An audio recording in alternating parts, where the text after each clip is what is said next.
संत रामपाल जी महाराज एक ऐसे महान संत जिन्होंने अपनी सतभक्ति, तत्व ज्ञान, करुणा और सेवा के बल पर समाज में नई मिसाल कायम की है। संत रामपाल जी महाराज की अगुवाई में उनके सभी सतलोक आश्रमों से समाज कल्याण के अद्भुत कार्यों ने समाज को सुनहरे भविष्य की एक नई उम्मीद दिखाई है। संत रामपाल जी महाराज से नाम दीक्षा लेने के बाद लाखों लोगों की लाइलाज बीमारियां जैसे कैंसर, एड्स आदि ठीक हुई। संत जी के ज्ञान से प्रेरित होकर उनके अनुयायियों ने लाखों यूनिट रक्तदान किया।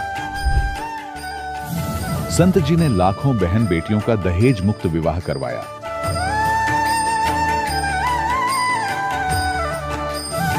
संत जी ने लाखों लोगों का नशा छुड़वाया, करोड़ों उजड़े परिवार बसे। संत जी के आश्रमों में समागम के दौरान निःशुल्क नेत्र चिकित्सा, दंत चिकित्सा प्रदान की जाती है। संत रामपाल जी महाराज द्वारा समय समय पर पर्यावरण संरक्षण के उद्देश्य से बड़े स्तर पर वृक्षारोपण किया जाता है। संत जी ने जरूरतमंदों को तत्काल राहत पहुंचाने के लिए एम्बुलेंस सेवा शुरू की। संत जी अपने अनुयायियों को देहदान के लिए प्रेरित करते हैं, जिससे मानवता की सेवा और चिकित्सा क्षेत्र में सुधार हो सके।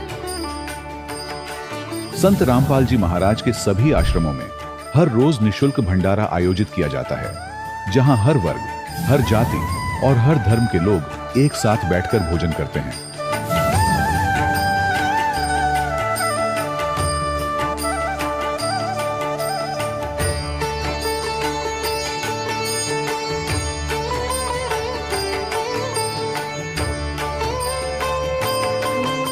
संत रामपाल जी महाराज की अन्नपूर्णा मुहिम ने गरीब और बेसहारा लोगों के जीवन में एक नई ऊर्जा और उम्मीद को जन्म दिया है। घर घर खाद्य सामग्री और जरूरी मदद पहुंचाकर संत रामपाल जी महाराज ने लोगों को दुख और मजबूरी से लड़ने की ताकत प्रदान की है।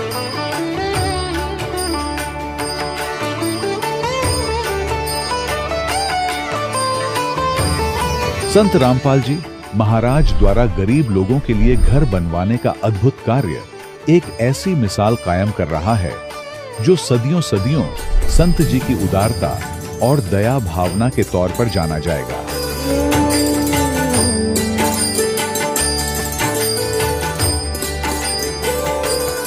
संत रामपाल जी महाराज के आश्रम में हजारों बुजुर्गों को सम्मान और प्यार के साथ जीवन जीने का अवसर मिलता है।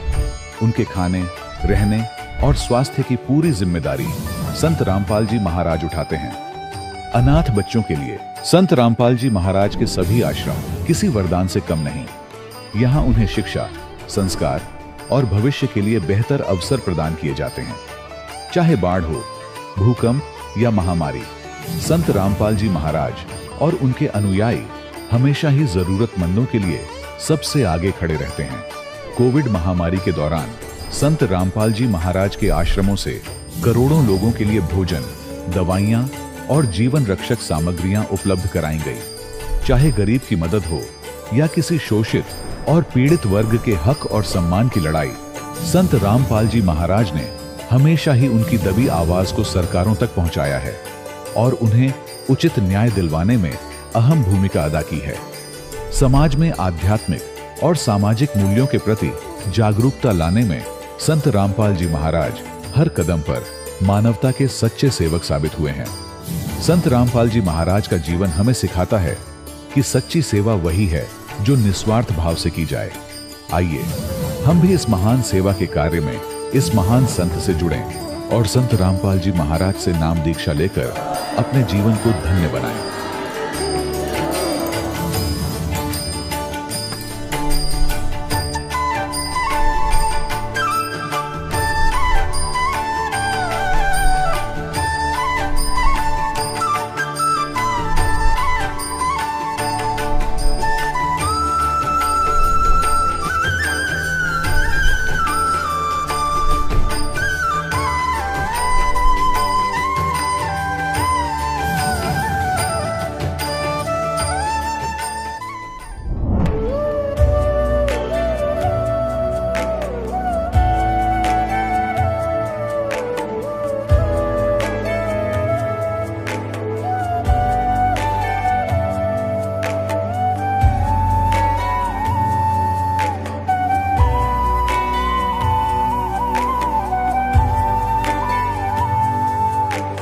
जब लग गुरु मिले न सांचा, तब लग गुरु करो 10 पांचा। क्या गुरु बदल सकते हैं? क्या गुरु बदलने से पाप लगता है? आध्यात्म के इस मैदान में आखिर सही गुरु कौन है? गीता जी में वर्णित तत्वदर्शी संत कौन है? इन सभी प्रश्नों के उत्तर जानने के लिए अवश्य सुनिए जगत गुरु तत्वदर्शी संत रामपाल जी महाराज के मंगल प्रवचन। सत साहिब दर्शकों, आध्यात्मिक और सामाजिक समस्याओं के समाधान के लिए आज विश्व भर में अनेक पंथ और मत प्रचलित है।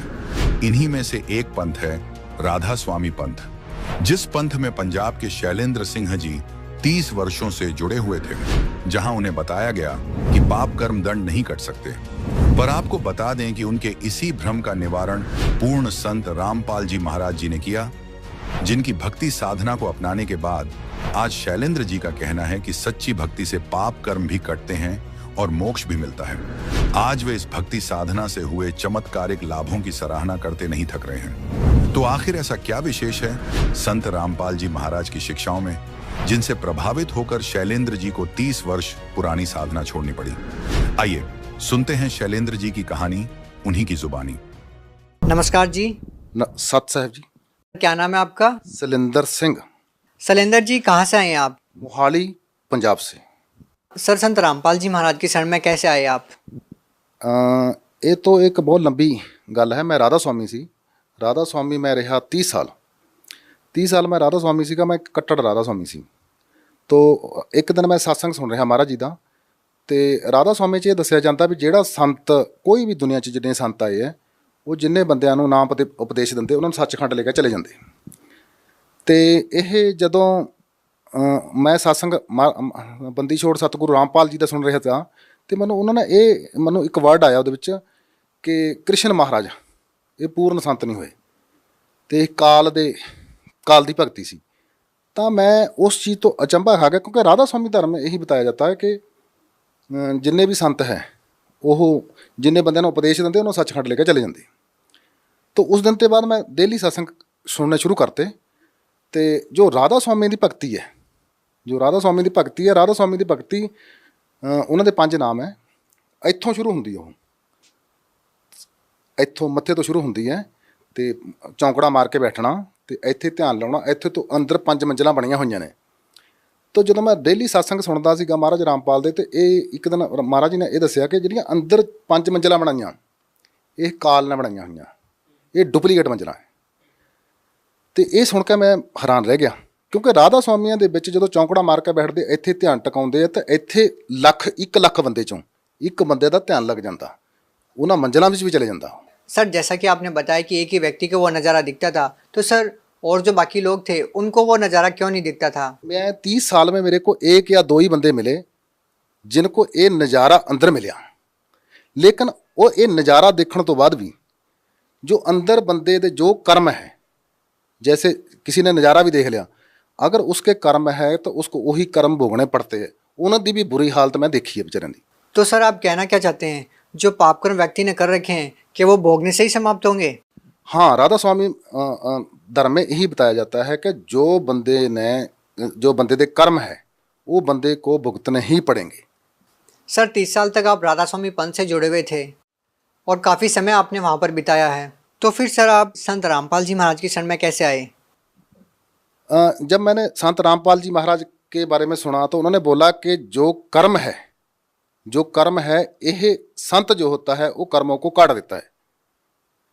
तो जब मैंने सोचा कि नहीं, राधा स्वामी में तो यही बताया जाता है कि आपकी चाहे बाजू कट जाए, चाहे लत कट जाए, चाहे कुछ भी हो जाए, चाहे बीमार हो जाए, चाहे कैंसर हो जाए आपको, तो ये तो आपके कर्म है, आपको भुगतने ही पड़ेंगे। तो हम इतने पक्के हो गए थे, हमारे को जो भी मर्जी हो जाए तो हम समझते थे कि गुरु जी ने जो कर दिया ठीक है। तो जब मैंने संत रामपाल जी महाराज के बारे में सुना, उनके सत्संग सुने, उसके बाद मेरे को पता चला कि ये ऐसा नहीं है, क्योंकि हमारे ग्रंथ साहब में भी ऐसा है कि जब भी सतनाम मिल जाता है, परमात्मा का नाम मिल जाता है, उसके बाद फिर बंदे को कोई कष्ट नहीं आना चाहिए। तो जब मैं ये सुनता था तो मैंने 6 महीने लगातार 6 महीने महाराज रामपाल जी महाराज जी के सत्संग सुने। 6 महीने सत्संग सुनने तो बाद फिर मैं जो एक राधा स्वामी सत्संग किया, कर नैनो दीदार महल में प्यारा है, जब मैं ਉਹ ਸੁਣਿਆ ਤੇ ਅੰਦਰ ਦੇ ਕਮਲਾਂ ਦੇ ਬਾਰੇ ਸੁਣਿਆ, ਲੇਕਿਨ ਰਾਧਾ ਸਵਾਮੀ ਦੇ ਬਾਰੇ ਚ ਉਹਨਾਂ ਦੇ ਬਾਰੇ ਨਹੀਂ ਦੱਸਦੇ ਵੀ ਥੱਲੇ ਕਮਲਾਂ ਦਾ ਕੋਈ ਧਿਆਨ ਨਹੀਂ ਦੇਣਾ। 6 ਮਹੀਨੇ ਸੰਤ रामपाल जी महाराज बंदी छोड़ ਦਾ ਜਦੋਂ मैं सत्संग सुना, उसके बाद मैं नाम लेने के लिए हसार गया। सर, संत रामपाल जी महाराज जी व राधा स्वामी पंथ के अंदर आप बहुत बड़ा अंतर बता रहे हैं। आपको इस तरह से बताया गया था कि व्यक्ति को पाप कर्म तो भोगने ही होते हैं, और संत रामपाल जी महाराज ने बताया कि परमात्मा साधक के पाप कर्म भी काट देता है और भक्ति करने के लिए उसकी आयु भी बढ़ा सकता है। तो सर, इन सारी चीज़ों को देखने के बावजूद भी लाखों लोग वहाँ से जुड़े हुए हैं, तो सर क्या उनको कोई लाभ ही नहीं हो रहे? नहीं, लाभ हो रहे हैं, काफ़ी लोगों को लाभ हो रहे हैं। लाभ उनका जो पुराना जो किसी मेरे को भी होते थे, ऐसा मेरे को भी होते थे, लेकिन वो जो अभी मैंने को संत रामपाल जी महाराज की शरण में आने के बाद ऐसा पता चला कि वो हमारे पुराने पुण्य थे जो हमारे को मिल रहे थे, अभी भी जनता को मिल रहे हैं। लेकिन जब भी लेकिन राधा स्वामी धर्म में यही बताया जाता है कि जो आपके कर्म है वो तो आपको भुगतने ही पड़ेंगे अगर किसी के ऊपर कष्ट आ जाता। तो सर, ये बात तो संत रामपाल जी महाराज के अनुयायियों पर भी लागू होती है, ये तो वो लोग भी बोल सकते हैं। ऐसा ऐसा ऐसा नहीं है। जैसे मैं अभी संत रामपाल जी महाराज की बात करता हूँ, जैसे मैंने नाम लिया है, पहले मैं एक कट्टर राधा स्वामी था, मेरे को ऐसा लगता था कि नहीं, जो कर्म है वो भोगना ही पड़ता है। मेरे को 3 या 4 साल ही हुए अभी नामदान ले हुए, मेरे साथ इतने इतने इतने अचंभे हो गए। सर, आपको क्या लाभ मिले संत रामपाल जी महाराज से नाम दीक्षा लेने के बाद? मेरे को संत रामपाल जी महाराज के जाने के बाद इतने लाभ हुए कि मैं इधर गणाने शुरू कर दूं, शायद उतना नहीं टाइम होगा आप उतना कर सकेंगे। मेरी जेब में अगर पहले 1,000 रुपया रहता था, अभी मेरी जेब में 1 लाख रुपया रहता। मैं किसी काम के बारे में सोचता हूँ, अगर मैंने सोच लिया और मेरा दूसरे दिन काम हो जाता, पैसा कहाँ से आता मेरे को नहीं पता चलता है। तो पहले ऐसा राधा स्वामी धर्म में मेरे साथ ऐसा नहीं था। तो ऐसा है कि बाकी जो मैं भगती के बारे च दसा थानू, भगती है अभी जैसे मैंने व्यास से नाम लिया था, जो व्यास से नाम लिया था वो किसी वेद से, किसी ग्रंथ साहब से, किसी गीता से मेल नहीं था खाता। अभी जो मैंने रामपाल जी महाराज से नाम दिया, संत रामपाल जी महाराज बंदी छोड़ से नाम लिया, वो नाम लेने के बाद मेरे को वेद के बारे में, गीता के बारे में, ग्रंथ साहब के बारे में पूरा ज्ञान हो गया। आप ग्रंथ साहब के बारे में, ग्रंथ साहब में भी ऐसा लिखा है, हाँ ऐसा, ये लाभ की बात बताता हूँ मैं आपको। जैसे मेरे को नहीं तो पता गीता क्या होती है, मैंने गीता का अभी जब सत्संग होता मेरे को गीता पूरी याद होगी। गीता के 16वें अध्याय के 23 नंबर श्लोक में लिखा है, जो शास्त्र विधि त्याग के, जो शास्त्रों में लिखा है उससे हटकर पूजा करता उसको कोई लाभ नहीं होता। जो शास्त्रों के अनुकूल भक्ति करता है उसको सारे लाभ होते हैं। तो इसलिए ग्रंथ साहब में भी ऐसा लिखा हुआ वे पूजा करे सब लोक संतो मन मुख थाए ना पाई। जो मन के पीछे लगकर पूजा करते हैं वो उन्होंने कोई लाभ नहीं होता है। सर, आपको संत रामपाल जी महाराज से नाम दीक्षा लेने के बाद और क्या क्या लाभ मिले? मैं सिख समाज ਦੇ ਵਿੱਚ सिख समाज ਨੂੰ ਬਿਲੋਂਗ ਕਰਦਾ। सिख समाज ग्रंथ साहब ਦੇ ਵਿੱਚ ਪਹਿਲਾਂ ਲਿਖਿਆ ਕਿ 5 ਮੰਤਰ ਦਾ ਭੇਦ ਦਊਗਾ, बार-बार पंच परवान, पंच प्रधान, पंचे पावे दरगे मान, 5 का बहुत जिक्र आता ग्रंथ साहब के बीच में। उसके बाद आता 2 अक्षर का भेद बतावे सोई गुरु पूरा कहावे। उसके बाद आता 1 अक्षर जो गुरमुख जापे ताकि निर्मल सोई। और ये गीता में है ओम तत् सत, ये 3 मंत्रों का जो भेद बताएगा वही पूरा सतगुरु है। तो ये जो पूरे मंत्र है सतगुरु रामपाल जी महाराज दे रहे। मेरे को लगा कि यह पूरा सच्चा ज्ञान है, मैंने इसकी तरफ लग गया और जब से मैं लगा हूँ मेरा पूरा ठाठ है। मैं एक बार मैं तरीक पे जा रहा था तो मेरे साथ मेरी बेटी, मेरा दामाद, मेरा ब्रदर और मैं एक गाड़ी में 6 बंदे बैठे थे। मैं किसी विवेक हाई स्कूल चंडीगढ़ में है उसके बीच में ट्रांसपोर्ट मैनेजर लगा हुआ। तो किसी ड्राइवर ने मेरी गाड़ी के साथ शरारत कर दी, उसने मेरी गाड़ी के पखे की तार और अर्थ की तार काट दी। तो मेरे को नहीं था पता उसकी तार काट दी। मैं उधर चले गया। जब मैं हिसार चले गया, जब मैं हिसार चंडीगढ़ से 150-200 किलोमीटर है, तो जब किसी भी गाड़ी का पक्षी की तार काट देते हैं तो गाड़ी 10 किलोमीटर के आगे नहीं चलती। और मेरे को नहीं था पता कि तार काटी है। हिसार चले गए, हिसार के आने के बाद जब हिसार से मुड़े तो मेरी गाड़ी ने इंडिकेटर दे दिया कि गाड़ी गर्म होगी। तो मैंने गाड़ी रोकी, एक मैकेनिक था, मैकेनिक से मैंने पूछा भी ये गर्म होगी। उसने मेरे को बोला ऐसा उठाकर ढक्कन थोड़ा सा उठाया, बोलता कुछ नहीं होता आ ले जाओ, और उसी टाइम इंडिकेटर बंद हो गया। तो वो शाम को मैं 9 बजे वापस आया। सुबह 5 बजे गए हम तरीक पे, शाम को 9 बजे तक वापस आए। तो 9 बजे तक आए, मेरी गाड़ी कहीं गर्म नहीं हुई, मेरी गाड़ी को कुछ नहीं हुआ। और मैंने बड़े बड़े इंजीनियर से पूछा, बड़े बड़े ड्राइवरों से पूछा। जब मैं दूसरे दिन स्कूल में आकर किसी ड्राइवर से ये शेयर की बात कि मेरी गाड़ी के बीच में थोड़ा इंडिकेटर दिखा देता उसने, तो उसने बताया कि यार ऐसा नहीं दिखा सकती, चलो देखते हैं। जब उसने देखा तो देखा कि पक्खे की तार काटी हुई और अर्थ की तार काटी हुई। तो वो बोलता गाड़ी चल ही नहीं सकती। पूरा स्कूल इस चीज़ से हैरान था भी गाड़ी चल ही नहीं सकती। तो आप देख लो बक्सी 300 350 किलोमीटर गाड़ी चल कर आई, और मैंने उसी टाइम मैकेनिक को बुलाकर उस तारों को जोड़िया। तो ये तो मेरे साथ एक बहुत बड़ा चमत्कार हुआ। सर, जैसा कि हम देखते हैं कि आप पहले 30 साल से राधा स्वामी पंथ में जुड़े हुए थे, उनके द्वारा दी गई भक्ति साधना आप करते रहे। सर, अगर हम देखें तो आज भी ऐसे बहुत सारे लोग हैं जो कई कई पीढ़ियों से राधा स्वामी पंथ में जुड़े हुए हैं और उनके द्वारा दी गई भक्ति करते हैं। तो सर, आप उन लोगों को क्या संदेश देना चाहते हैं? हाँ, ये बहुत आपने अच्छा है। राधा स्वामी जो भी है वो मेरे को नहीं लग रहा कि अपने धर्म को जल्दी छोड़ने वाला है, क्योंकि राधा स्वामी की भक्ति है वो ऐसा कि अंदर चौंकड़ा मार लो, कि अंदर ध्यान लगा लो अंदर, क्योंकि काल ने अंदर जो मंजिलें बनाई है उसके। मैं राधा स्वामी को एक बात जरूर बताना चाहूँगा, जो राधा स्वामी है मैं उनको एक बात बताऊँगा, जो कर्म होते हैं वो सतगुरु 2 मिनट में काट देता है। कोई कर्म का कोई इसमें लेना देना नहीं होता है। और राधा स्वामी के बीच में मैंने देखा, ये जो अभी गुरगद्दी पे बैठे हैं संत गुरिंदर सिंह जी महाराज ढिल्लों, तो उनको भी कैंसर हो गया। उनको गुरुजी को कैंसर हो गया, तो वो बोलते कर्म है, हमने किसी के काट दिए। देखो, जो गुरुजी अपने कर्म नहीं काट सकता, वो बाकी के किसी के कर्म क्या काटेगा। तो मैं राधा स्वामी को बताना चाहता हूँ, इधर जब ध्यान लगाकर आप चढ़ जाएंगे, लाख में एक बंदा चढ़ जाएगा, तो वो भी आप पूरा ये सत्संग सुनो महाराज सावण सिंह का। महाराज सावण सिंह का कर नैनो दीदार महल में प्यारा है। इसके बीच में लास्ट में आता है कि आद माया कीनी चुतराई, झूठी बाजी पिंड दिखाई, अंड पिंड से दूर ओ देश हमारा है। अभी मैं राधा स्वामी के आगे यही बेनती करूँगा कि इस चीज़ को आप अच्छे से पढ़ें, और अंदर जो है अंदर ध्यान नहीं लगाना हैगा, जैसे हठ योग नहीं करना है, चलते फिरते तुरते फिरते नाम जपना है। सर, बहुत सारे श्रद्धालु संत रामपाल जी महाराज से नाम दीक्षा लेना चाहते हैं, तो सर संत रामपाल जी महाराज से नाम दीक्षा कैसे ली जा सकती है? ये आपने बहुत अच्छा क्वेश्चन किया। जो मैं चंडीगढ़ से बरवाला जाने के लिए 6 महीने वेट करता रहा, तो मैं जा सकता था, मेरे को पैसे भी कमी नहीं थी, गाड़ी थी, सब कुछ था। हमने तो नाम लेना है महाराज, शब्द लेने हैं, मंत्र लेने हैं। तो महाराज जी ने ऐसा कर दिया, अभी हर डिस्ट्रिक्ट के बीच में, हर स्टेट के बीच में, फॉरेन कंट्री के बीच में ये नामदान केंद्र खोल दिए।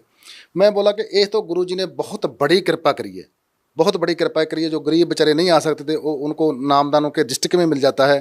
तो बरवाला आने के लिए बड़ा टाइम लगता था, नहीं तो वो तो बड़ी गुरु जी की कृपा है। वो नामदान हर एक डिस्ट्रिक्ट में खुल गए, हर एक जगह पे खुल गए। सर, आप पंजाब से बिलोंग करते हैं। सर, पंजाब में नामदान स्थल कहाँ कहाँ पर है? पंजाब में जैसे मंडी गोबिंदगढ़ में, डेरा बस्सी में, चंडीगढ़ में, और बाकी तकरीबन सभी डिस्ट्रिक्टों में, होशियारपुर में, बाकी सभी में। अगर किसी ने ज़्यादा इसके बारे में डिटेल में पता करना, तो नीचे एक पीली पट्टी चलती है, आप उधर टेलीफोन कर पूछ सकते हैं। जहाँ भी उसको नज़दीक होगा वहाँ से उनको नामदान मिल जाएगा। जी, बहुत बहुत धन्यवाद। सत साहब। दर्शकों, अभी आपने सुने संत रामपाल जी महाराज से दीक्षा प्राप्त करके सुखी हुए भक्त के अनुभव। अब देखिए जगत गुरु तत्वदर्शी संत रामपाल जी महाराज के मंगल प्रवचन। एक मानदाता चक्रवर्ती राजा था। चक्रवर्ती का अर्थ होता जिसका पूरी पृथ्वी पर शासन हो, और छोटे छोटे राजाओं को वो अपने अधीन कर लेता था। और वो राजा लोग फिर उस सम्राट को, चक्रवर्ती राजा को टैक्स दिया करते थे, उसके नौकर समझो। और वो राजा क्या करता था, 1 वर्ष में या 2 वर्ष में, 3 वर्ष में एक अश्वमेध यज्ञ किया करता था। एक घोड़ा छोड़ देता था, अपना पर्सनल हॉर्स, अपना निजी घोड़ा, और उसके गले में ये बांध दिया जाता था कि ये मानधाता चक्रवर्ती राजा का घोड़ा है, उस पर कोई सवार नहीं बैठता था। उसके गले में एक पंपलेट लिख कर टांग दिया जाता था। अन्य सैनिक उसके साथ साथ जाते थे। उस पर लिखा हुआ था कि मानधाता चक्रवर्ती राजा का ये घोड़ा है, राजा के पास इतनी सेना है, 72 करोड़। वैसे अक्सौणी लिखा है, अब अक्सौणी की डिटेल बताने लगे बहुत समय लग जाएगा एक अक्सौणी की। तो 72 अक्सौणी सेना थी, 72 करोड़ समझ लो, सीधी सी बात। और जिस राजा ने यानी छोटे राजा को, नरेश को, राजा चक्रवर्ती राजा की पराधीनता स्वीकार ना हो, वो घोड़े को पकड़ ले और युद्ध के लिए तैयार हो जाए। तो वो घोड़ा पूरी पृथ्वी पर घुमाया जहां जहां उनका शासन था। पूरी पृथ्वी पर शासन था, जहां भी वो गए किसी ने घोड़ा पकड़ा नहीं। तो घोड़ा जब जा रहा था, वो भी ऋषि की झोंपड़ी के पास से गए थे और वापस आए जब 6 महीने में, तो तब भी वापस आ रहे थे उसी के पास से। तब राजा उस ऋषि चुनक ने पूछा कि सैनिकों, इस घोड़े पर क्यों नहीं बैठा, कोई सवार क्यों नहीं है? सैनिकों ने बताया कि ऐसे ऐसे राजा मानदाता चक्रवर्ती का ये घोड़ा है, इस पर कोई बैठ नहीं सकता और हम इस उद्देश्य से गए थे। सारी कहानी बताई। अब ऋषि ने सोची कि राजा को अभिमान हो गया, इसकी बुद्धि ठिकाने करनी चाहिए। अब देखो, काल का जाल समझो पुण्यात्माओं। ये काल पहले तो इनको एटम बम बनाता है, साधना करवा करवा के, गलत शास्त्र विरुद्ध। कंप्लीट ज्ञान इनको हुआ नहीं, साथ में हठ योग किया, ओम नाम का जाप किया, ये एटम बम बन गए, सिद्धि के बम, सिद्धि होगी इनके मुख में। रिमोट काल के हाथ में, वहां से रिमोट दबा दिया। इसके मन यो काल है और इसका कंट्रोलर ये ब्रह्म है, मन का। तो चुनक ऋषि ने सोचा कि भाई अभिमान हो गया राजा को, इसकी सेटिंग करते हैं। ऋषि ने कहा कि भी सैनिकों, इस घोड़े को मैं पकड़ता हूं, यानी राजा का युद्ध स्वीकार करता हूं। सैनिक नगेरा कंगले कंगाल, तेरा दाने खाने को नहीं, और युद्ध करेगा तू मानधाता चक्रवर्ती राजा के साथ। तेरी क्यों साथ बोल दे रही है, क्यों तेरी सामत आ रही है? अपना रट ले राम, कर ले जो तेरा काम है, मत मरे बेआई। तो ऋषि ने कहा भाई बांध लिया मैंने, यो घोड़ा बांध दो मेरे वृक्ष के, और न सोच लो मेरी ऐसे ही मौत होगी, पर इसकी अकल ठिकाने करूंगा। अब सैनिकों ने बांध दिया घोड़ा। वो तो चाहे थे कोई शर हो हमारा, हम गढ़ा 1 मिनट में। राजा के पास गए और उसको संदेशा दिया कि जी आपका घोड़ा एक चुनक नाम के ऋषि ने बांध लिया। राजन, आज एक व्यक्ति ने आपकी बेइज्जती की है, कल दूसरा शीश उठाएगा। ये सैनिक राजनीति बताते हैं मंत्री लोग, इसको अभी बुराई को कहते हैं प्रारंभ में नष्ट कर देना चाहिए। राजा ने कहा कर दो काम उसका। तो 4 टुकड़ी बना ली 72 अक्षौणी सेना की, 18-18 करोड़ की समझ लो, 18-18 अक्षौणी की। उधर से उस ऋषि ने अपने जीवन के जो डले डोए थे, साधना करी थी, हठ योग किया था, तप किया था, उसकी बना ली 4 पूतली, 4 एटम बम, परमाणु बम। वचन से, वचन जैसा कोई शक्तिशाली परमाणु नहीं है। तो ऋषि ने एक पूतली छोड़ दी, एक परमाणु छोड़ दिया। उधर से राजा ने एक 18 करोड़ की सेना की टुकड़ी भेज दी। तो उस पुतली ने, उस परमाणु बम ने, ऋषि के वचन से छूटे हुए परमाणु बम, सिद्धि के बम ने 18 करोड़ सेना को कत्लेआम कर दिया, मार दी। राजा ने दूसरी टुकड़ी भेज दी, ऋषि ने दूसरी पुतली छोड़ दी, यानी 72 करोड़ सेना का नाश कर दिया सैनिकों का। किसने? उस एक काल के पुजारी ने, ब्रह्म के साधक ने। इसके विषय में परमात्मा कबीर जी ने कहा है, 72 अक्षौणी खा गया वो चुनक ऋषि सुवर एक, ये दे धारे जोरा फिर ये सभी काल के बेखे।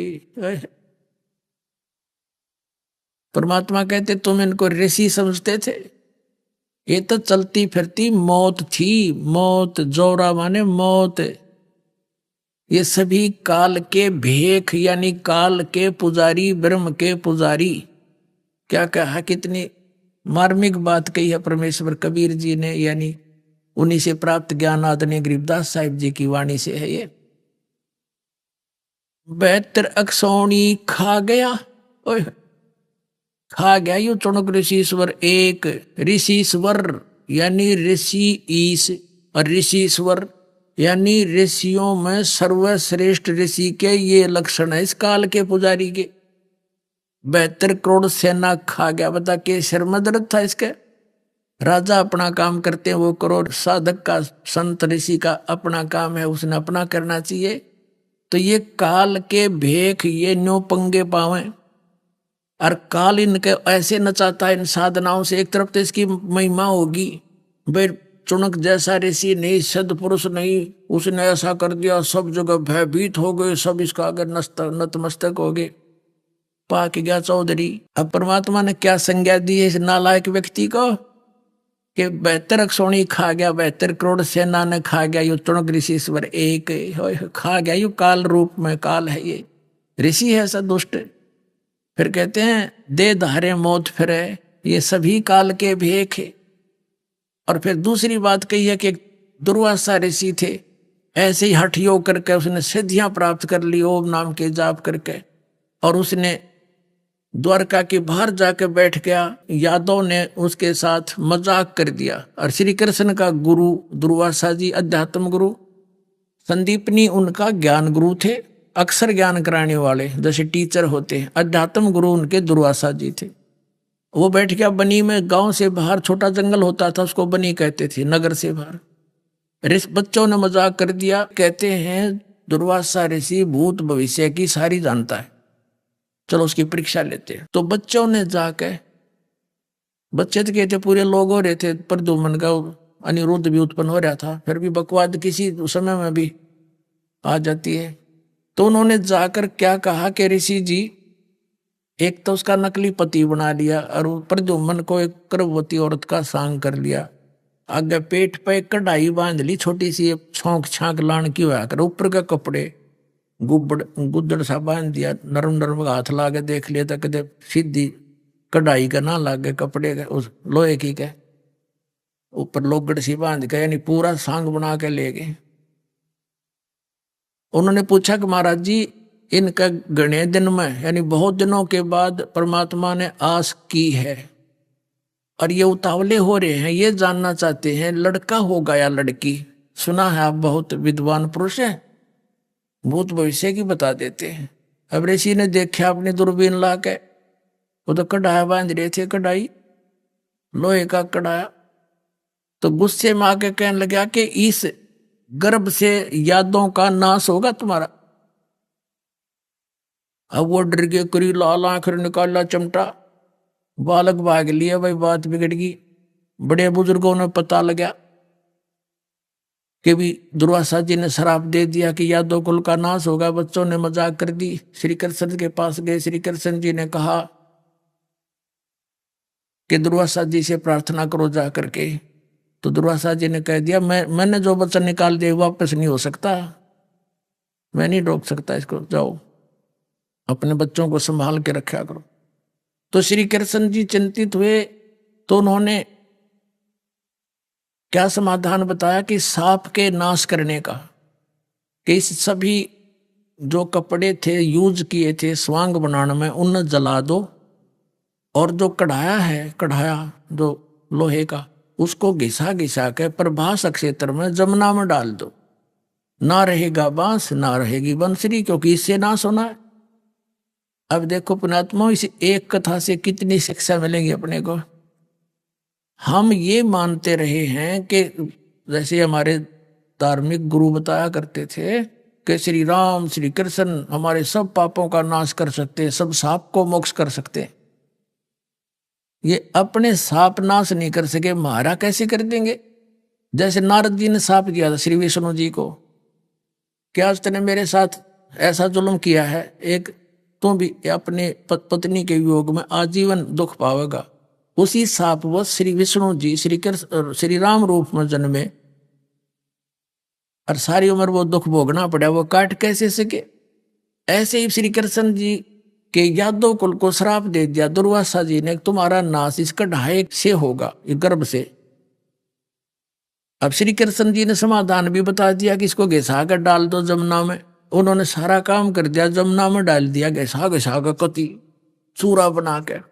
और एक कड़े होते हैं दो साइड में छोटे छोटे कड़े लोहे के ऐसे, तो वो कड़े घिसाण की ड्यूटी ला दी एक व्यक्ति की, एक की। तो एक ने तो घिसा घिसू दिया, एक ने सोची कि सारा ये तो कड़ाया घिस लिया। वो आलसी सा था, उसने थोड़ा बहुत घिसाया घिसाया, बाकी छोड़ दिया, फेंक दिया जमुना में। वो घिसा कर जमुना में डालना था, उन्हें सोची कौन देखा कर देने का, उसने वो वैसे डाल दिया। वो किसी मछली ने खा लिया, कोई खाद्य पदार्थ समझ कर, चमकीला सा था। वह मछली पकड़ ली एक मछियारे ने, और वो शिकारी भी था। ये मांसाहारी फिर सारे काम करे, मछली ठा जाओ तो खरगोश। वो कौन था? वो सुग्रीव का भाई बाली था, जो श्री रामचंद्र जी ने उस बाली को वृक्ष की ओट लेकर धोखे मारा था। तब उसने कहा था, भगवान आप तो परिचित हो विधान से, आपने सामने आना था जो सूरवीर था, तो आप अलग ऐसे धोखे से क्यों मारा, तेने बदला देना पड़ेगा मेरा। तो उसने कहा था, भाई ठीक है, तेरा बदला द्वापर युग में दूंगा। अब वही बाली वाली आत्मा एक शिकारी बना, पारधी बना, और उसने वह मछली पकड़ ली।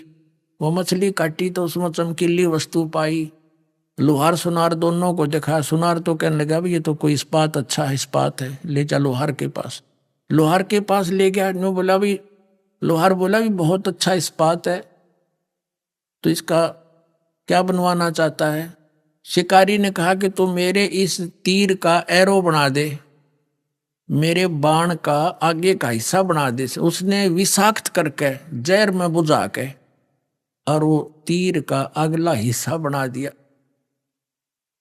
अब उधर से दुर्वासा जी ने श्राप दे दिया कि कल यादव कुल का नाश होगा, और उधर से श्री कृष्ण जी ने समाधान बता दिया, इसने घिसा घिसूगा खत्म कर दो, कपड़ों को जला दो, ना रहेगा बांस ना बजेगी बांसुरी, यानी श्राप मुक्त।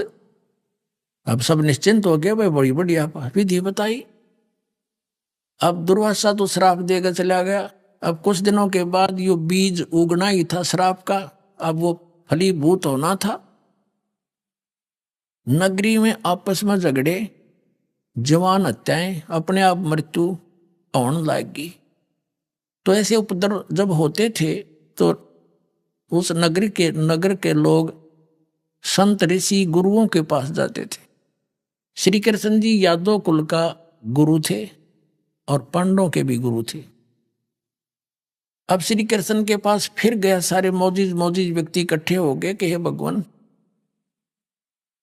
नगरी में पता नहीं कौन सा पाप उदय हो गया, कोई किसी की बात सुनने को तैयार नहीं, शर्म लाज रही नहीं, जरा सी बात होती है कट लट्ठम लट्ठा हो मार डालते, हत्याएं होने लगी, ये क्या कारण है? तब श्री कृष्ण जी ने बताया कि दुर्वासा का श्राप भाई फलीभूत होने जा रहा है। अब सब भयभूत हो गए कि भगवान फिर अब क्या होगा, इसका कोई समाधान बताओ। गुरुओं से ही पूछते तो श्री कृष्ण जी ने कहा कि जमुना नदी में प्रभास क्षेत्र में जाओ और वहां स्नान करो, सारे नर यादव यानी बच्चे से लेकर बूढ़े तक जाकर स्नान कर लो, तुम्हारा साप कट जाएगा, श्राप मुक्त हो जाओगे तुम। अब इस डर के मारे सभी यादव 56 करोड़ थे उसमें 56 करोड़ की जनसंख्या थी यादवों की द्वारका के अंदर। तो उन्होंने सब अपने नवजात लड़कों को भी साथ ले गए, कहीं इन पर श्राप ना रह जा, और वहां पहुंच गए प्रभास क्षेत्र में, जमुना के किनारे। उधर से क्या देखो, अध्यात्म मार्ग में पुण्यात्माओं हम ये सोचें ऐसा नहीं वैसा नहीं, तो ये हमारी बालक बुद्धि होगी, इसमें कुछ भी हो सकता है। और इन नास्तिक लोगों ने भगवान से दूर कर दिया, ऐसा नहीं हो सकता, ऐसा नहीं हो सकता, तो अध्यात्म मार्ग वो समझ नहीं सकता वो व्यक्ति।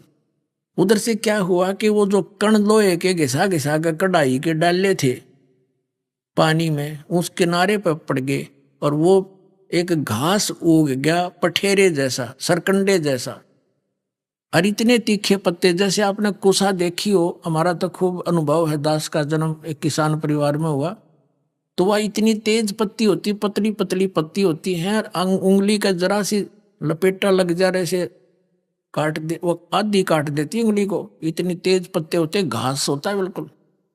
और वो उससे भी तेज पत्तों का घास उग गया। अब पहले तो वो स्नान करके आवे सारे, पहले जमुना में नहावे फिर बाहर निकल के आवे। आते उनकी दुश्मनी हो ही रही थी एक दूसरे से, और उसे तू क्या बोल रहा था मुझे उस दिन, तू क्या बोल रहा था, ऐसे गुट्टम गुट्टा। फिर वो घास निकाल ले और वो मारे एक दूसरे के, वो तलवार का काम करने लग गया। गर्दन लाते ही गर्दन कट जा, टुकड़े टुकड़े हो गए। 56 करोड़ यादव कटका मर गए। वहां पर गए थे सांप नाश कराने, हो गया यादों का नाश। श्री कृष्ण के उस समाधान से, श्री कृष्ण जी के द्वारा बताए गए उस विधान सांप नाश की विधि के जमुना में स्नान कर लो, तुम्हारा पाप कट जाएगा। पाप तो कटा नहीं, यादव जरूर कट गए। अपने आत्माओं ये ज्ञान समझना पड़ेगा। हमने जिनको हम भगवान मान रहे थे वो अपने कुल को नहीं बचा सके, आपकी रक्षा कैसे कर देंगे? वो सांपनाश नहीं कर सकते क्योंकि सुप्रीम पावर नहीं थे, वो कंप्लीट गॉड नहीं थे। और कंप्लीट गॉड यानी पूर्ण परमात्मा कबीर देव है, कबीर साहब है। ये हमारे सारे शराब भी नाश करेगा, सांप भी नाश करेगा, और प्रारब्ध के अंदर आए हुए पाप भी नाश करेगा।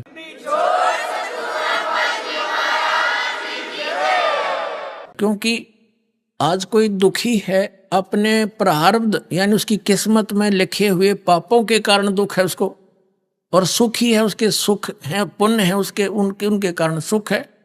अब पुण्य से सुख, पाप से दुख हो गया, और उसका समाधान के लिए किसी संत ऋषि के पास जाते हैं। पहले तो जंतर मंत्र बताता जैसे श्री कृष्ण जी ने बता दिया, लेकिन उनसे कुछ होना जाना है ही नहीं।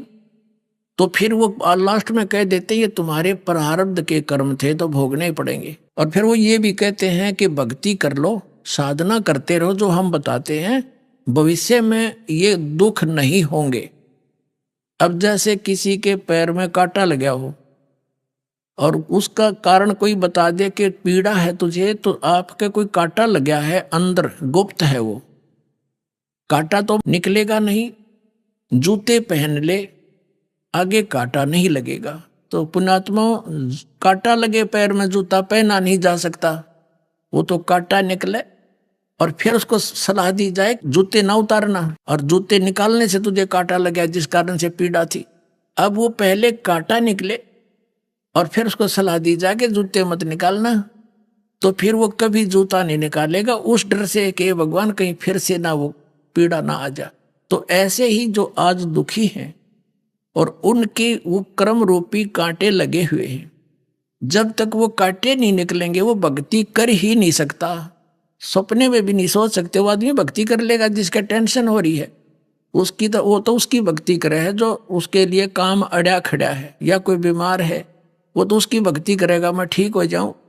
तो यहाँ परमात्मा कहते हैं कि वो इस भक्ति से, मालिक की भक्ति से, इस परमात्मा कबीर साहिब की कृपा से आपके प्रारब्ध के नाश, कर्म भी नाश होंगे, तभी तो आपको सुख होगा, तभी भक्ति में रुचि बढ़ेगी इंसान की। हाँ भाई बड़ी दया करी और ये भगवान कहीं फिर भक्ति छोड़ दी, नियम तोड़ दिया, तो फिर हे परमात्मा कहते फिर वो कहर फिर ना टूट जा।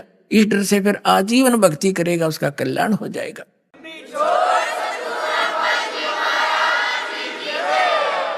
अब वो सारे के सारे यादव मर गए, कटके आपस में लड़ लड़ के कत्लेआम हो गया। 56 करोड़ यादव वहां रुद्र की कीच माचगी यानी गारा बन गई, उनके इतना खून बह गया। अब कृष्ण जी निकले, फिर वहां से चले अपने घर से। विष्णु पुराण में लिखा है कि जो शेष बचे हुए थे यादव, जो मरे नहीं, क्योंकि लास्ट में कुछ तो बचेंगे जो उन और मार दिए, तो कुछ बचे हुए थे अभी मरे नहीं थे, कंप्लीट नाश नहीं हुआ था। कहते हैं श्री कृष्ण ने वो पठेरा पाट दिया, सरकंडे उनके मूसल बन गए, मूसल वो उठाकर शेष बचे हुए यादों को उसने खुद मारा अपने हाथ से, और फिर वो जा लेटा एक वृक्ष के नीचे। अपने आत्मा विचार करो, वो वृक्ष के नीचे जा लेटा, उसके पैर, उनके पैर में एक पद्म था, चमकीली वस्तु थी, नेचुरल कुदरती, क्योंकि ऊपर देवताओं के सभी के शरीर में जैसे तिल होते हैं ना ऐसे होते हैं, उसके पैर में था। और वही शिकारी जिसने उस कढ़ाई के बचे हुए कड़े का तीर बनवाया था, एरो बनवाया था विषाक्त। वो सारा दिन का भटक रहा था, शाम आफ्टरनून हो गया था, बाद दोपहर, कोई शिकार मिला नहीं। उसने वृक्ष की झुरमट ऐसी नीचे को टहनियां लटकी हुई थी, उसमें श्री कृष्ण विश्राम कर रहे थे, पैर पे पैर रख कर लेट के ऐसे, तलवार सामने दिखाई देता। तो शिकारी ने सोचा कोई मर्ग बैठा है, उसकी आंख चमक रही है, अगर इधर से जाऊंगा यू भागना जा, सारा दिन हो गए शिकार मिला नहीं। उन पत्तों के अंदर से तीर ठोक दिया विषाक्त, तो श्री कृष्ण के पैर में जा लग गया, जहर से बुझा। श्री कृष्ण जी कर रहे चिल्लाए, मर गया मर गया। तो उस व्यक्ति ने, शिकारी ने सोचा भाई कोई व्यक्ति का लाग गया तो बात बिगड़ गई। सामने आकर देखा तो मुकुटधारी राजा श्री कृष्ण लेटे हुए हैं, तड़फ रहे हैं। तब उसने कहा भगवान मेरे से धोखा हो गया, मैंने जानबूझ कर नहीं मारा। राजन, श्री कृष्ण जी ने कहा कि तेरा मेरा ये पिछला कोई लेन देन था, पिछला अकाउंट था, वो क्लियर कर दिया मैंने, कोई बात नहीं, तेरा कोई दोष नहीं। तब उस शिकारी ने पूछा जी कौन सा दोस्त, कौन सा लेन देन था, अकाउंट था? कि जब मैं रामचंद्र था और तू बाली था सुग्रीव का भाई, तो मैंने तुझे ऐसे धोखे से मारा था, आज तूने मुझे मारकर अपना बदला ले लिया भाई। अपने आत्माओं हम इन कथाओं ने रोज सुना करते, कदे बुद्धि में नहीं आई। फिर ये भगवान की से जब आप उथल पुथल हो रहे, ये खुद भी औरों को अपने पाप को भी भोग रहे हैं, तो दूसरों को क्या राहत देंगे? इस प्रकार उस पूरे यादव कुल का नाश हो गया। किस कारण से? एक दुर्वासा जी के श्राप से। और दुर्वासा जी कौन थे? ये काल के पुजारी, जिसके विषय में परमात्मा ने कहा दुर्वासा को पेता और समझने आई नीचे, 56 करोड़ यादव कटे ये मची रुधिर की कीचे। कितनी प्यारी परमात्मा ने परिभाषा बताई नकलियों की, कि तुम इन्हें मैं ऋषि कहो। कहते दुर्वासा कोपे, यानी दुर्वासा एक छोटे से मजाक ने, बालका ने मजाक कर भी दिया, इतना बेहुदा श्राप दिया करें, कितना नाश हो गया। 56 करोड़ यादव मर गए कट के, और रुधिर की कीच होगी, यानी गारा माच की। 56 करोड़ आदमी, एक आदमी को कुत्ता मेरा दिखे सड़क के साथ, उसका खून कितना बह जाता है। अब क्या बताते हैं कि दुर्वासा क्रोधित हो गए और समझने आई नीच। नीच कहा परमेश्वर कबीर जी ने, से जिनको हम मैं ऋषि माना करते, एक बच्चों के जरा से मजाक से इतना जालिम वचन निकालते हैं। तो ये सारे जीवन में कट्ठे ये अड़ंगा करते हैं, इनके अंदर गोबर भरा होता है, और फेंकें क्या ये यही फेंकेंगे हैं? तो श्राप दे दिया। कहते हैं दुर्वासा कोपे तहाँ, कोपे माने क्रोधित हुए, और समझने आई नीच। तू क्या कहने जा रहा है, क्या वचन निकालने जा रहा है? और 56 करोड़ यादव कटे या मची रुधिर की कीच। अब ये साधना जब करते हैं ना, लोग दिखावा करते हैं, को तो ऊंचे से स्थान पर बैठेंगे न, दूर तो धूने दाने लाकर, और कुत्ती बोल रहा नहीं, इन्हों सोचा बड़ा महापुरुष है।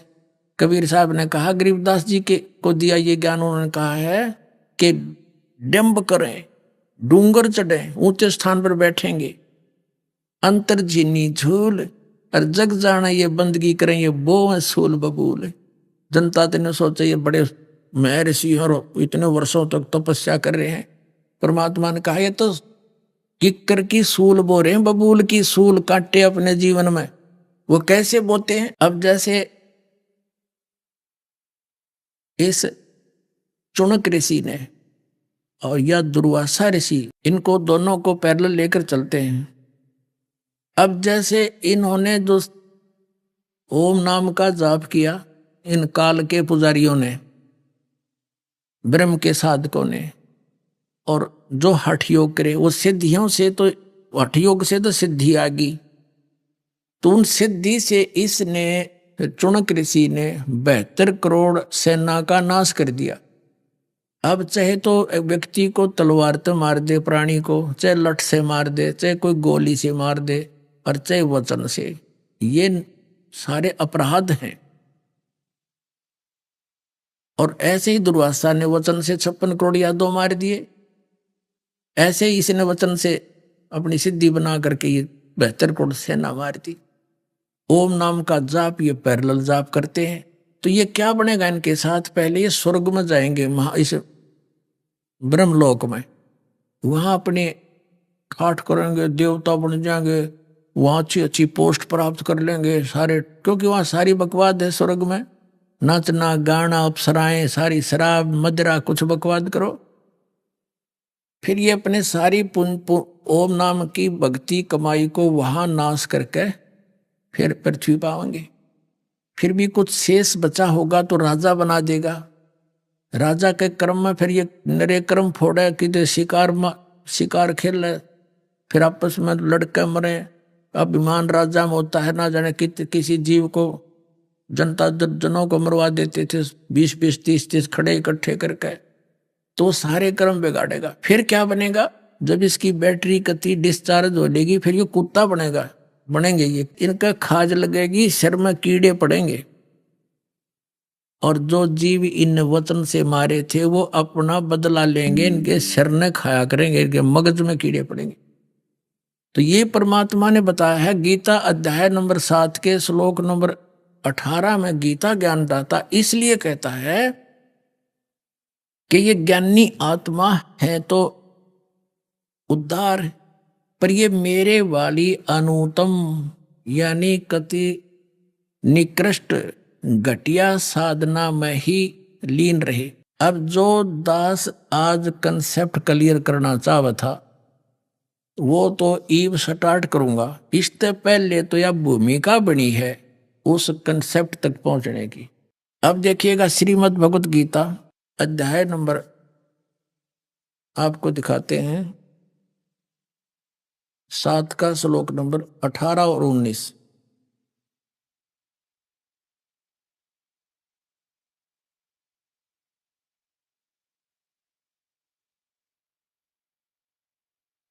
ये अध्याय नंबर 7 का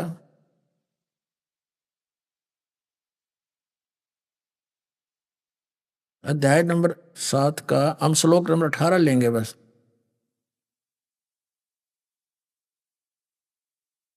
इसमें लिखा कि उदारा सर्वे एव एते ज्ञानी तु आत्मा एव मे मतम आस्थित है स ही युक्त आत्मा माम एवं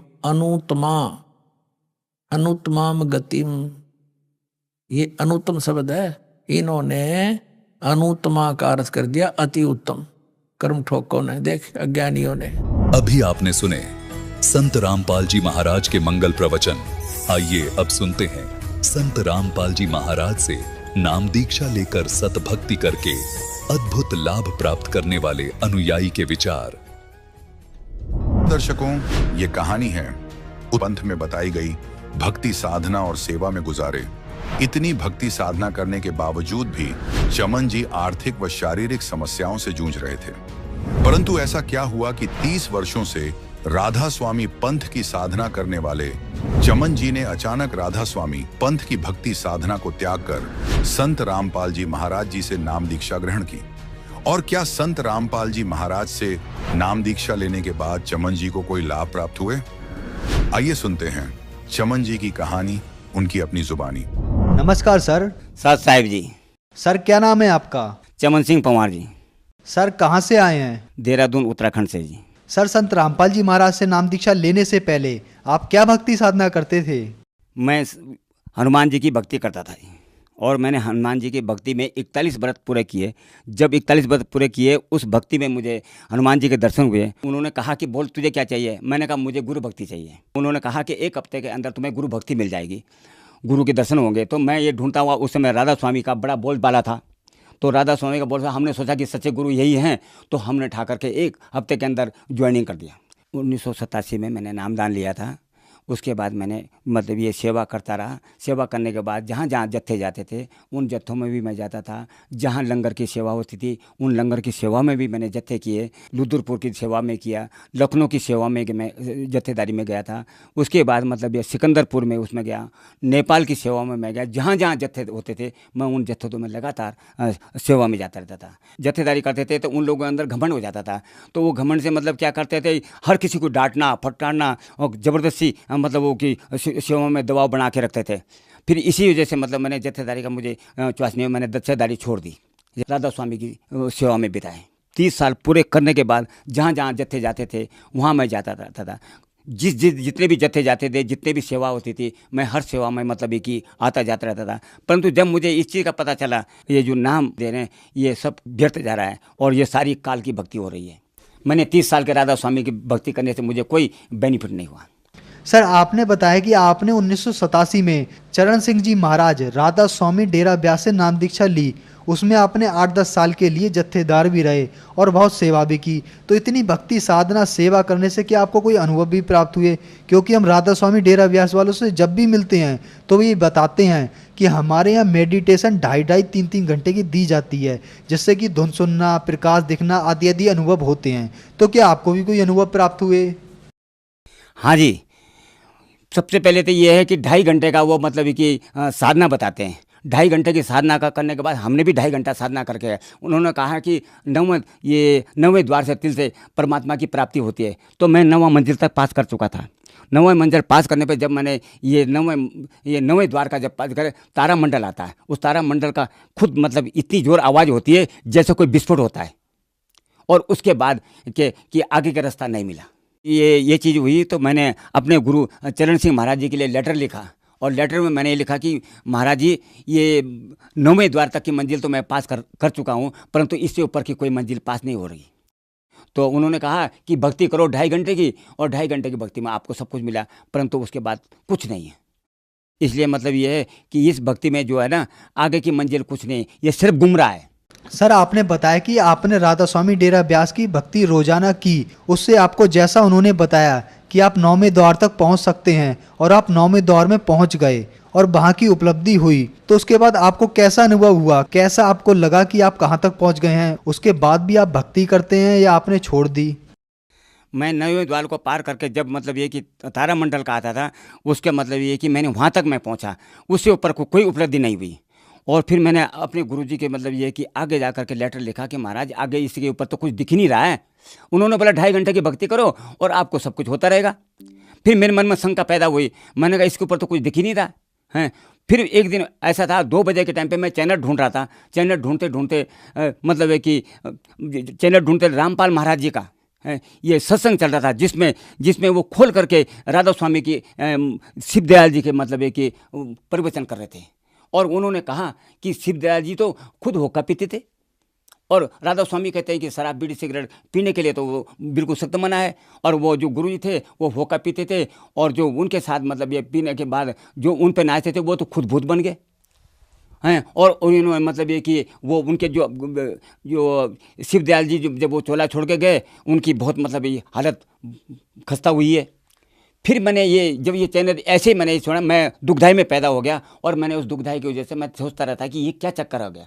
फिर एक दिन ऐसे ही चैनल चल रहा था, 2 बजे 2:30 बजे के करीबन चैनल आया, महाराज ये रामपाल महाराज जी का सत्संग आ रहा था, जिसमें ये खुल करके बता रहे थे, जिसमें राधा स्वामी में ये तो बताते ही नहीं है कि 5 मतलब ये जो ब्रह्मा विष्णु महेश की जो ये पूजा करते हैं, इसमें तो बिल्कुल खंडन करता है। और उन्होंने इसमें भी बताया, इसमें भी कहा उन्होंने कि देवी देवता की कोई पूजा नहीं होती, किसी की कोई पूजा नहीं होती, बस खाली 5 नाम जपो और 5 नाम जपने के बाद तुम्हें भगवान की परमात्मा प्राप्ति हो जाएगी।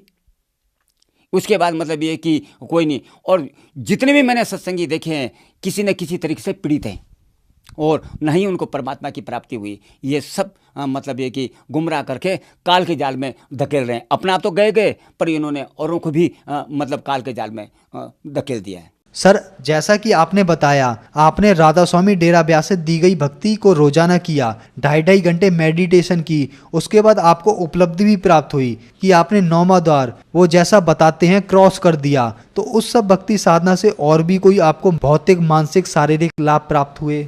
नहीं सर, कोई लाभ नहीं हुआ, इसमें कोई लाभ नहीं हुआ। मैं इतने साल भक्ति करने के बाद भी मुझे उससे कोई लाभ नहीं हुआ, बल्कि और परेशानियाँ नज़र आ रही थी। परेशानी ये थी कोई भी काम काज जो भी मतलब किसी होता था, हानियाँ होती रहती थी, कोई परेशानियाँ किसी चीज़ में उपलब्धि नहीं हुई। जो भी मतलब कोई कारोबार होता था मतलब ये कि इसमें कोई भी किसी तरह से मतलब ये कि मुझे लाभ नहीं हुआ। जिसके मतलब कि भक्ति करने से आदमी को लाभ होता है या कुछ भी नहीं तो गुरु भक्ति से कुछ फायदा मिलता, उससे भी कोई फायदा नहीं हुआ। 2.5 घंटे के करने के बाद क्या होता था कि घुटनों में दर्द हो जाता था, कमर में दर्द हो जाता था, परेशानी, उससे कोई लाभ तो होता नहीं था। पहले सबसे पहले तो बैठने से क्या होता कि घुटनों का दर्द हो जाता था, कमर में दर्द हो जाता था। उन दर्दों से मतलब परेशानियां ज़्यादा होती थी, और परेशानी इतनी होती थी कि उठने जुटने में भी परेशानियां होती थी, और इतना करने के बावजूद भी मुझे उससे कोई लाभ नहीं हुआ। संत रामपाल जी महाराज की जानकारी आपको कहाँ से मिली? एक दिन में टीवी चैनल देख रहा था, चैनल को घुमाते 2:30 बजे के टाइम की बात हुई, तो रामपाल महाराज जी का चैनल चल रहा था। तो जब मैंने देखा तो चैनल रोक करके फिर मैंने पीछे बैक करा, बैक करने के बाद देखा तो महाराज जी चरण, ये मतलब ये कि रामपाल महाराज जी का ये आ रहा था, जिसमें ये बता रहे थे कि राधा स्वामी की टाइम से वो बहुत मतलब ये कि खोल करके बातें बता रहे थे। तो मैंने देखा कि ये हमारे गुरु की तो बुराई कर रहे हैं। मैं तो चरण सिंह महाराज जी मेरे गुरु हैं, और मैंने 1987 में मैंने नाम लिया, और जिनको ये कह रहे हैं कि इनके बढ़ करके कोई मतलब गुरु नहीं है, तो ये कहते हैं कि मतलब ये कि उनके तो गुरु जी होका पीते थे, उनके तो पीछे कोई गुरु ही नहीं है। मैंने लेटर लिख करके कहा उनको कि जो उनके साथी थे, मैंने उनको बोला भी हमारे गुरु जी जो तुम चरण सिंह महाराज जी को बताते हैं, इनके गुरु बताते हैं, ये तो मतलब खुद अधूरे गुरु हैं, इनके पास तो भक्ति है ही नहीं।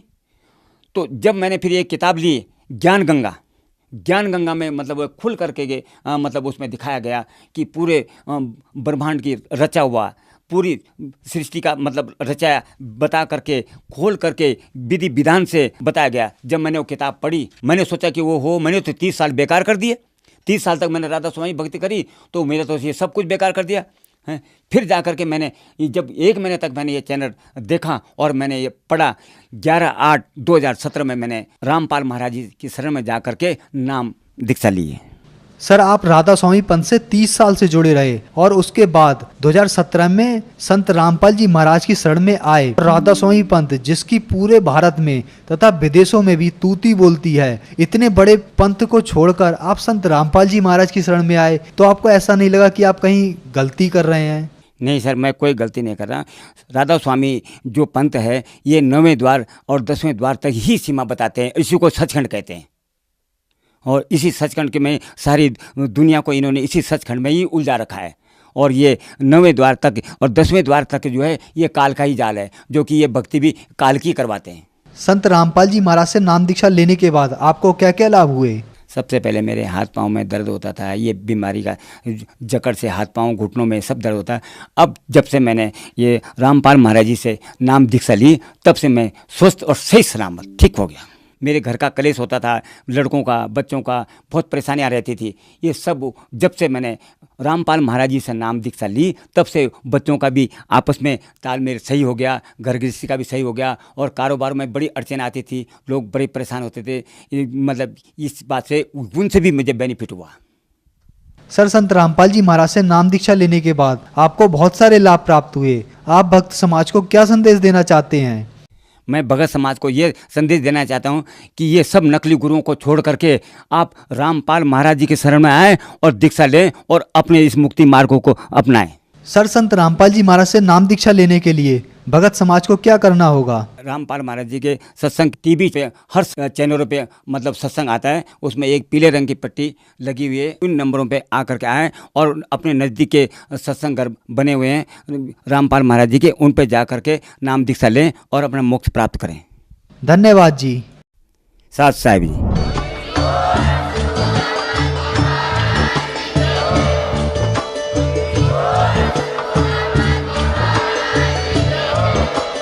आप सुन रहे थे जगत गुरु तत्वदर्शी संत रामपाल जी महाराज जी के मंगल प्रवचन। अधिक जानकारी के लिए विजिट कीजिए हमारी वेबसाइट www.jagatgururampalji.org। संत रामपाल जी महाराज जी के शुभ आशीर्वाद से पूरे विश्व भर में 500 से भी ज्यादा नाम दीक्षा केंद्र हैं, जिन पर संत रामपाल जी महाराज जी द्वारा ऑनलाइन निशुल्क नाम दीक्षा दी जा रही है। अपने नजदीकी नाम दीक्षा केंद्र का पता करने के लिए संपर्क करें 8222880541।